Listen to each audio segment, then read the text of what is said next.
We now come to a part of the program I know we're all excited about. So officially the title is Changing the Game, Putting Foresight at the Heart of Policy Making. But I know that the excitement is not about the title, but about the man I am about to introduce. So it is indeed a great pleasure and honor to welcome Vice President Maroš Šefčovič. He was recently designated by President-elect Ursula von der Leyen as Vice President for Interinstitutional Relations and Foresight. In this commission, Vice President Šefčovič is responsible for the Energy Union. And even before he embraces his new responsibilities and foresight, I have to say that he is already an honorary member of our foresight community, because some of his decisions to date have shown tremendous foresight and responded to global trends. A perfect example is the Battery Alliance, which he single-handedly initiated when he understood that Europe was at risk of losing out in the global trend towards electric mobility. Far from just a legislative proposal, it is a comprehensive initiative that cuts through the work of several of our departments and has brought together an eclectic group of stakeholders, both from within but also from outside of public policy, to drive forward an ambitious battery strategy. Vice President Šefčovič, even if you didn't think of it as foresight, I can assure you that this was indeed an ambitious act of foresight, and this is, of course, yet another reason why we are so very pleased and honored to have you with us today. So please join me in welcoming Vice President Šefčovič.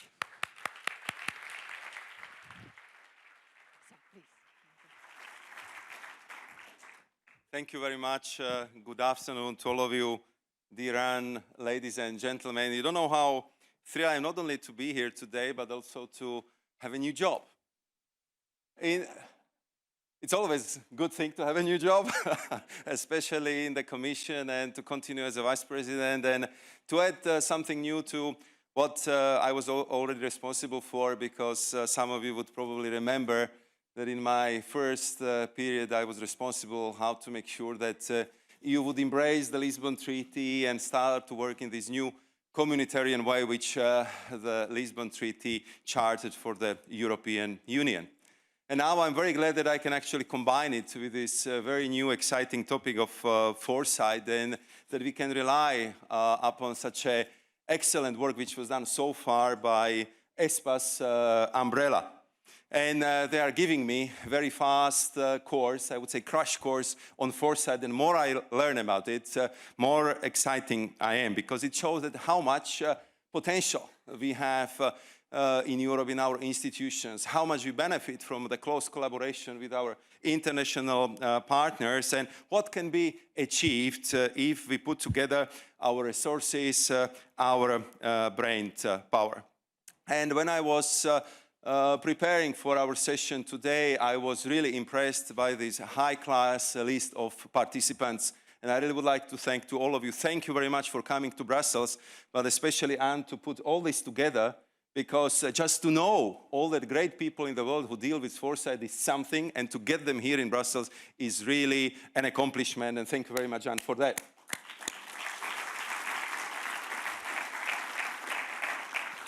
And what I would like to underline is that we need you. We need you badly, because we see how the world is really changing, transforming in unprecedented pace. We discussed, and as you know, I was responsible for Energy Union, which part of big responsibility was to make sure that we would succeed at Paris conference, that we would tackle the climate change. But nevertheless, despite of all the efforts that we put in it, that Europe is putting against tackling the climate change, we know that it's not enough, and that the humanity's ecological footprint has resulted in what today most of the people feel, perceived, and call what it truly is, and this is the global climate emergency. And of course, for us parents, the pity is that already the generation of our children might suffer really very negative, dramatic consequences of what we humans did to our planet. Then we have a new phenomenon. We have a global race for the leadership in key enabling, or let me call it by its true name, empowering technologies, including the digital technologies which are transforming every part of our life. And we all know that this is not just about the economy. Yes, strategic technologies are source of future prosperities, but they're also source of global influence. And therefore, we just have to look at them at the means of the new possibilities, but at the same time as a source of sometimes radical transformation of our societies. And if we want to be really honest with each other, we see how this fourth industrial revolution unfolds, but we also have to admit that we are still broadly unprepared for all of its impacts. The next point I would like to highlight is the fact that the multilateral, liberal, international order that Europe stands for is in fact in our DNA, because this is how we cooperate and collaborate in Europe, is undergoing its deepest crisis since World War II. And I know that you have spoken at length about the future values. It was a very impressive session, and I'm sure that we need many more discussion and talks about these issues, and we have to really deliver it to all the capitals of important countries on this planet, just to remember how the values are important for our cooperation and for our future.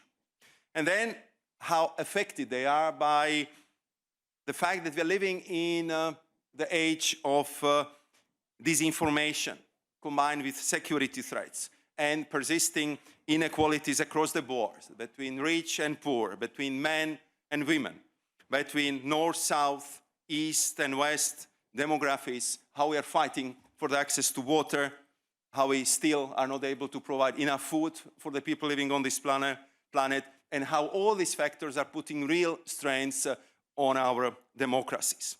So these are just few examples about the profound, structural, and accelerated change on the horizon.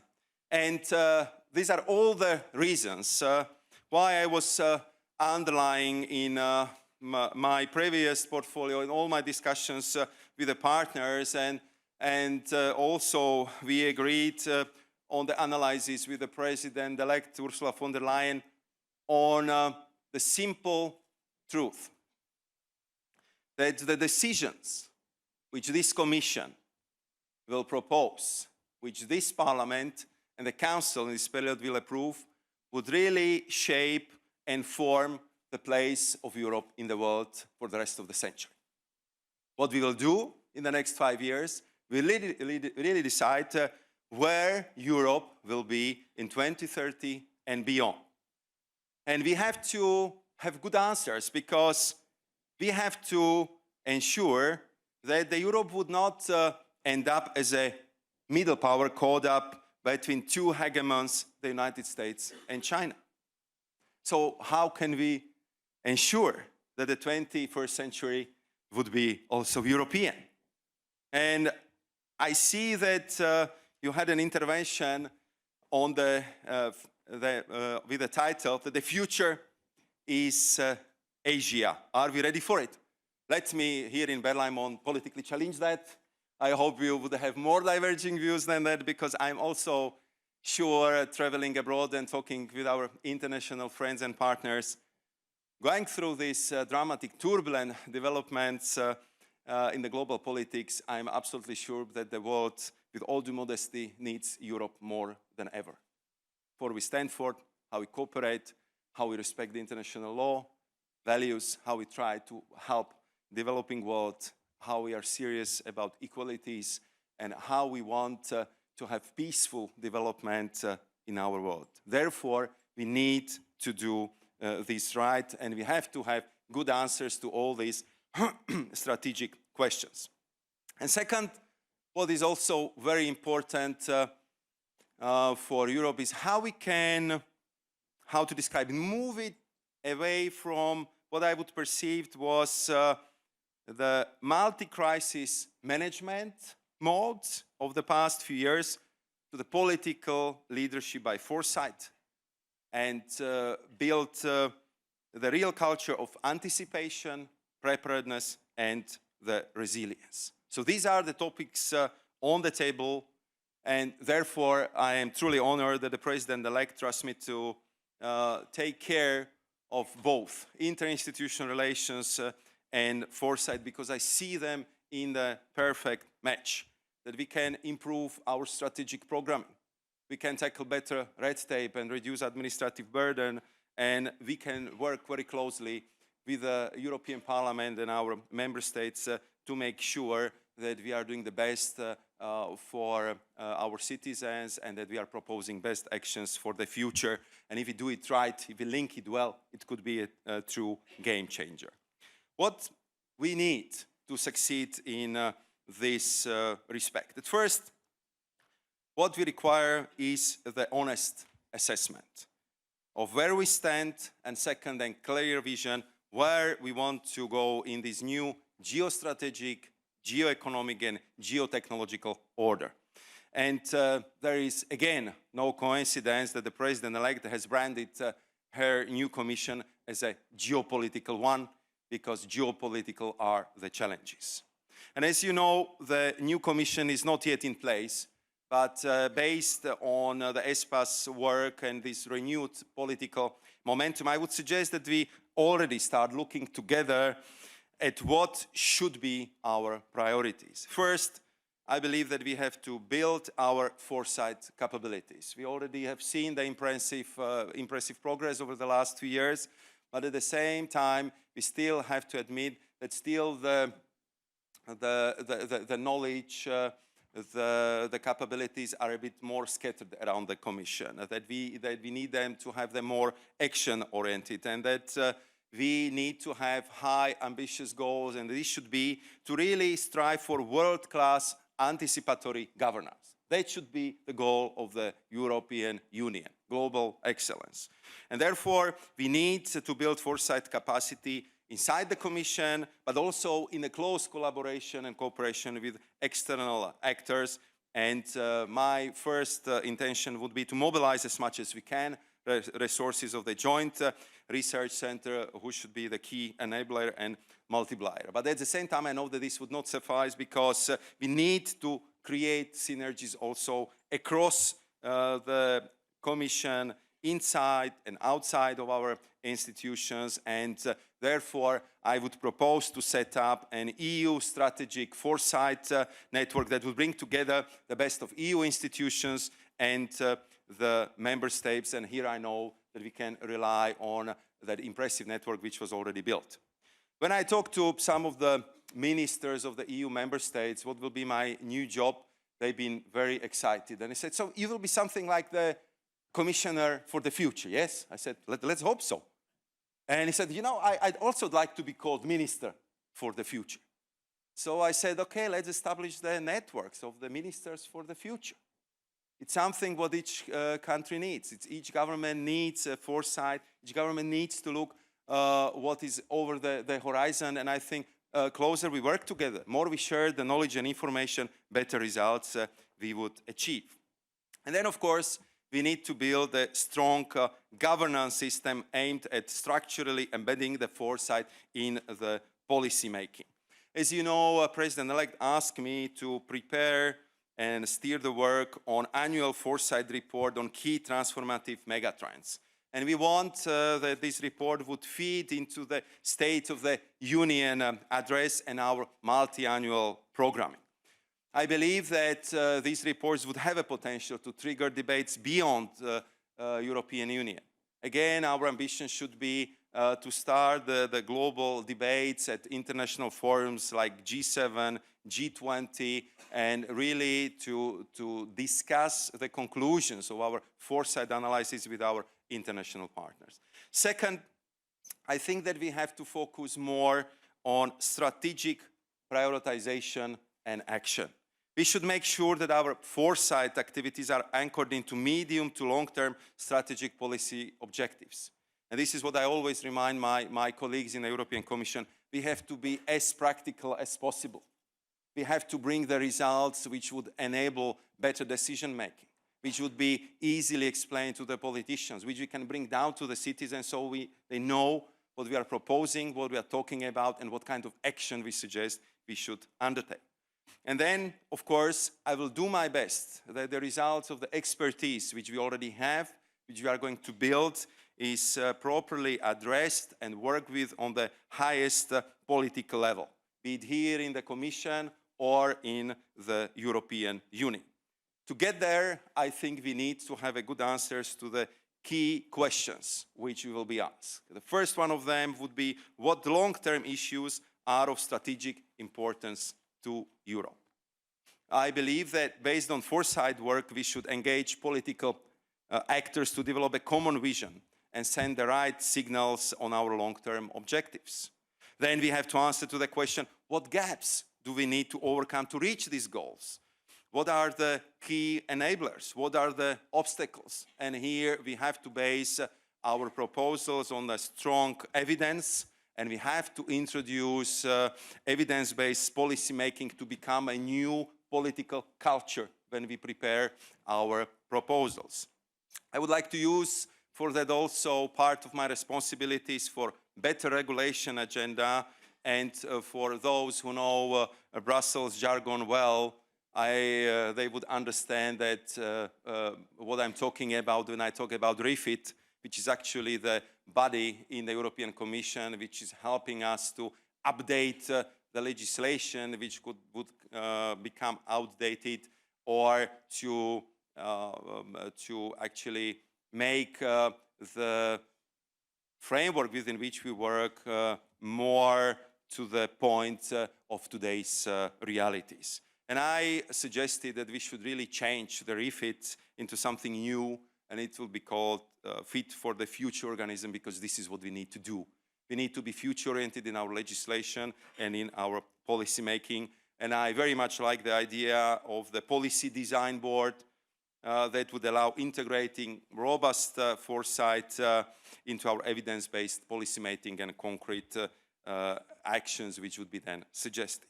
And then finally, the question which I'm sure would emerge in our discussions, what policy orientations and actions should we collectively endorse? And here Anna was kind enough already to mention the examples of the European Battery Alliance, which even at 12 hours, I believe, help us to secure the bright future for our industry, to make sure that not only the best cars, but also the cleanest, the greenest cars on this planet will be also in the future manufactured here in the European Union. What we did in the 2 years was that we changed the approach of the leaders of the automotive industry in Europe to electromobility, that we created a framework and value chain, a new ecosystem which attracted more than 100 billion euros of the private investment going into the production of the sustainable green batteries, and that in this way we are pretty sure that we are catching up with our Asian competitors, and that the sustainable cars and the batteries with the highest sustainable criteria will be manufactured here in Europe. And I believe that we can replicate that approach also on other strategic technologies where we need to make sure that we would develop the proper qualities, proper know-how, and also proper means to make sure that we manage and master the technology at the highest possible level. So to be clear, Foresight will only be a game changer if it has joined up collective, if it has collective ownership, and it would require to be really changing the way how we do our work in Europe, a lot of political courage, because otherwise we would risk that it would become purely intellectual exercise, which would be a waste of all of your talents and the good ideas you presented to us. And my last point, because this is what we are doing here today, is about imperative of participatory governance. I think that we need to engage much more with the stakeholders, whether EU institutions, national foresight institutions, but also other actors on the ground and also with the wider public as such. And as I said, my previous experience with the Energy Union clearly taught me that you cannot build Energy Union here in Brussels. We have to build it in our member states, in our industry, in our cities, in our villages. And I would say that with these discussions we are having right here, it falls even more into the category what must be discussed with our industry, with our citizens, and with our civil society. Therefore, Foresight will feed into the Conference of the Future of Europe, and we will use all the networks of the Commission representations, European Parliamentary Office, in setting up the proper fora where we can discuss our findings and where we can put all these questions on the wider public debate for the future. And I hope that we can use also ESPAS network of the young talents to communicate with them and to help us to communicate with their peers across the EU member states. And I also appreciate the idea which was suggested that we should also try to entice the curiosity of the young minds, and I would launch the Future of Europe essay competition for the high school students, because I believe that also children like to talk about the future. They like to think about what can be done to make sure that our societies and our planet has a bright future. So to conclude, I would like to say that foresight is not a luxury item anymore, that it's a must, and that we really have to use all the expertise and foresight capabilities to make sure that Europe will be resilient, that Europe will remain to be a major global player in these turbulent times, and that we will keep that ability to form our own future, and that we are ready to do it together and closely with our partners. We need to be able to shape the transformative megatrends at work. It is either this, or we would become the victims of our future, and that is politically unacceptable.